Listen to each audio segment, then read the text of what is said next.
Welcome to Getting to Know You. This is a special Getting to Know You for a couple of reasons. One is that I'm talking to Dawn LeBoeuf, and we like to do that, but this is the second time you've been on Getting to Know You, so this is a first for us. Okay.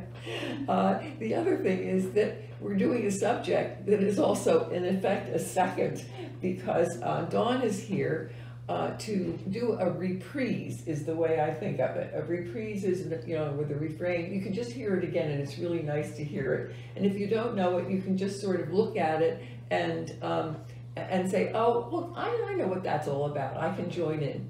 So what we're doing is revisiting the talk that Dawn gave on falls. Falls, not falls out in the wilderness, but your falls and my falls. And a third of the people at Stonebridge falling in 1 year, right? Yeah, I had not been able to really present any data on our falls for a couple of years because of COVID. I had done one in 2019, but this was a very interesting and sort of important conversation because COVID has really negatively impacted us. Not really a surprise, I don't think, but as a consequence, we had seen a really large number of people impacted and falls in our community. Because we can get out. Yeah, we just had in the last 3 years, we've had a lot of changes of behavior. So last year, 2022, we had 178 falls. This is the little chart that we're looking at. Yeah, 81 impacted residents. Right. That's about a third. It is. It's almost exactly 1/3 of the residents in independent living today. Right. And then what resulted in those 1/3 is a lot of injuries. Yeah, 100 injuries from those 178 falls. And 23 of those resulted in hospitalizations. But what the data doesn't tell you is there were a lot more residents that we recommended to seek medical treatment that chose not to do so. So that hospitalization number is artificially low. Yeah, or that it didn't result in hospitalization, but people had back problems and had to get x-rays and so on. I was saying to Dawn, I'm such a policy wonk that I'm looking at this and I'm thinking, we don't want this. Medicare spends a lot of money on falls and it's our money. Yeah, it's a $1 billion challenge for the country in general. The biggest issue is facing us with advancing age also. So 1 in 4 Americans falls every year over the age of 65. That number comes to 1 in 3 once we get to 85 years. And that is exactly what we're seeing. 1 in 3 of our general residents are. And that number really doesn't tell you the real problem. That's correct. It doesn't at all explain the long-term consequences of that fall to your home, your living environment, your ability to make decisions or be alone. And I've been thinking about feel confident so that you are fully participating. We need strategies for how to avoid falls. Well, what's frightening is the number of repeat falls that residents had, right? So about 41 of the residents that fell had only 1 fall, but 40 odd had more than 1 fall. And what we know is that the more falls you have, the more that's connected with memory changes. It is also the biggest factor for additional falling beyond them. You change your balance, you change your behavior, you may have injuries that affect your ability to, ambulate. Well, now that we've sort of defined the problem, there are strategies. And so I asked Dawn to think a little bit more sort of creatively than she was able to in her presentation to say, okay, now, we know from here that apartment safety is a really big deal. And we were talking with John before this started and made the observation that most of them happened in the bedroom. So what do you do? And he suggested sleeping in the kitchen. So. I don't want our full numbers to go up in the kitchen. So, but your point's well taken, right? So the majority of our falls overwhelmingly were in the bedroom. That is the same we have seen in prior years. And the majority of falls between 6 and 10 in the morning or 7 p.m. to 6 a.m. the following morning, right? So that's the predominant concentration of falls at either end of the day. In some ways that really is to be expected. Yeah. That is where most activity in the home is happening. We are getting dressed, showering, meal preparation, even the reverse end of the day, changing into our bedclothes. Right. And also the lighting is worse overnight. We may be fatigued and getting up overnight. So we do anticipate more of those transfers in and out of bed. Right. That's a big one, using the bathroom from the bedroom and so on. We've been learning in aerobics that making a move from one place to another is common, but we're not as prepared for it in our bodies. That's why we need stronger, or focus on stronger bodies. Yeah, one of the risk factors of falling, for example, they say if you cannot get out of a chair without using your hands, then you have a weakness in your balance that you need to address. So you should be able to get out of a chair without using your hands. But that is not something that naturally we do. More of us use a device to hold on.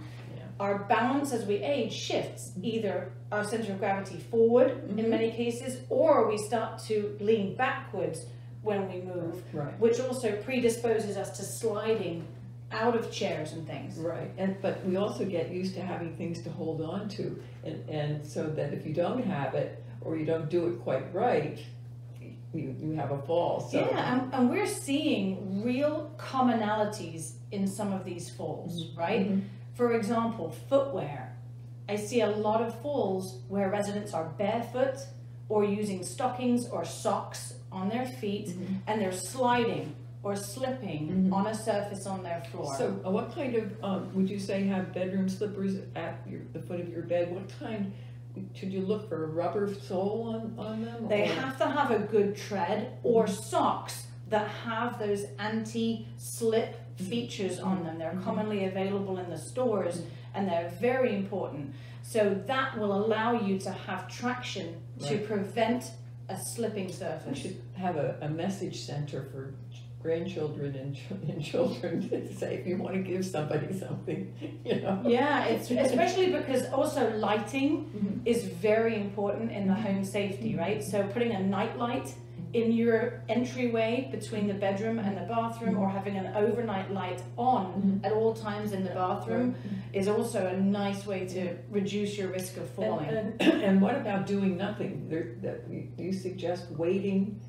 to get out of bed? So there are two pieces to that. One, when you're leaving your bed and you're swinging your legs over to the side of the bed, sit for 5 to 10 seconds before you stand up.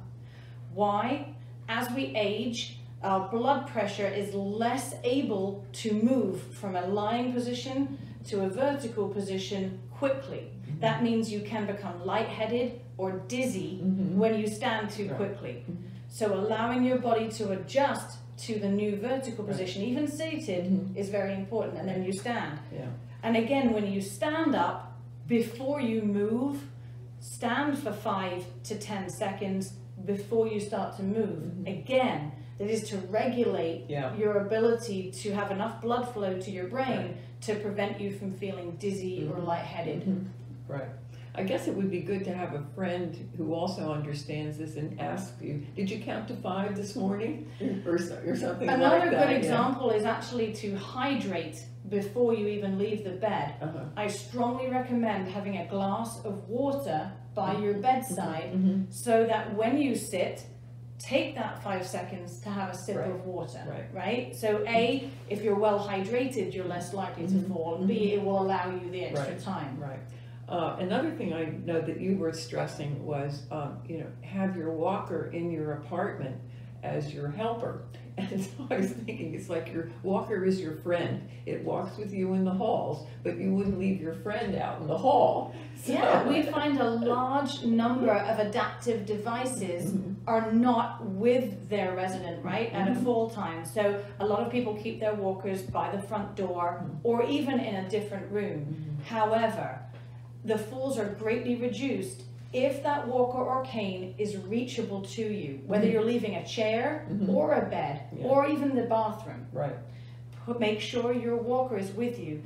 Furniture surfing is when you're constantly using one surface to another surface. Oh, I've never heard that. And that only works if we have a continuous surface. Right. However, most of the time, especially toileting, entering a different room, Right. then we really find that to Yeah. be a massive risk. Right, and we're lucky the apartments here make it possible to go from room to room because of the width of the openings. Yeah, and that's another good safety tip, right? To leave yourself enough room to navigate your home with your walker. It may mean adjusting the location Right. of furniture or even removing Right. certain furniture items so they're not in the pathway. So making sure that you do not accidentally easily bump into something Yeah. is a big issue. Right. I'm sort of thinking, what would be the terminology? Wait before you get up. Make sure you have shoes that don't slip when you do get up, and then look for your walker, and then start to move. Correct. It's 3 points. Now Yeah. that I'm hearing you talk about it. Yeah, and set up your environment beforehand Right. to maximize the space you have to move Right. in your home. But maybe there's one that should come before that, and that is getting exercise or going to aerobics or swimming or something Yeah, like so that. fall numbers are directly correlated with the amount of physical activity somebody has and the amount of time they spend on their feet. Yeah. Right? So what we saw through COVID is both of those things declined, Right. and as a consequence, generally health parameters for people over Right. 65 really changed Right. and fall risk increased. Right. It's not a surprise that while 1/3 of our general resident population had a fall, if you look at the residents engaged in either swimming, the fitness center activities, or even fitness programming like Stand Tall, Don't Fall, Yeah. only 1 in 7 of that group had a Okay. fall last year. So if we had a couple of thermometers, one, we would like to see more people going to fitness, Yes. and we'd like to see more people have falls. More people have, less people have falls. No, I'm sorry. Fewer people are having falls. Yes. And see if we could have those two things move Yeah. in the right We direction. literally need to move the boundaries, Yeah. right? And the key there is it does not have to be a specific fitness program.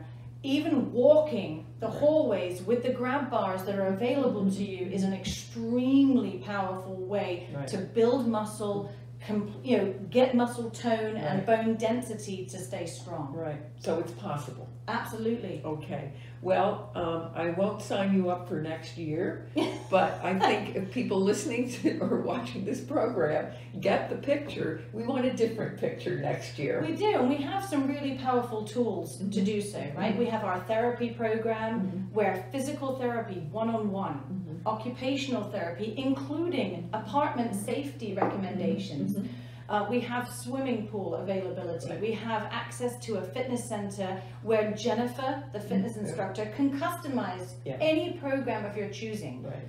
10 minutes every day is going to make a huge difference to our falls. Right. And to drink water even, but not everybody has a cup like we do. No, that's right. But I'm sure you've gotten a cup from somebody, your college. That Hydration is one of our biggest weapons, and it will improve our health and reduce our risk of falls from dehydration, for sure. Well, I'm glad we're ending on an optimistic note. We can do this better. We Yes. can save money. And We I'll can present be better happy. numbers next year. Okay, good. Thank you so much for talking with us today, Dawn, and doing this reprieve. I think You're very welcome. People will enjoy it. So thanks Thank a lot. So thank you for joining in. I hope you've learned something. I hope you're energized, and don't fall. We want you to be sitting up and watching our program and thinking it's a great thing to remind you how to be healthy. So thank you.